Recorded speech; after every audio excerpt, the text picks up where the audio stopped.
அத்தனை செல்வமும் உன்னிடத்தில், நான் பிச்சைக்கு செல்வது எவ்விடத்தில்? வெறும் பாத்திரம் உள்ளது என்னிடத்தில், அதன் சூத்திரமோ அது உன்னிடத்தில்.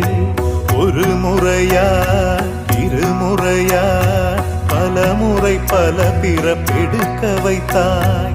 புதுவினையா பழவினையா கணம் கணம் தினம் என்னை குடிக்க வைத்தாய். பொருளுக்கு அலைந்திடும் பொருளற்ற வாழ்க்கையும் துரத்துதே. உன் அருள் அருள் அருள் என்று அலைகின்ற மனம் இன்று பிதற்றுதே. அருள் விழியால் நோக்குவாய், மலர்பதத்தால் தாங்குவாய். உன் திருக்கரம் என்னை அரவணைத்துனதருள்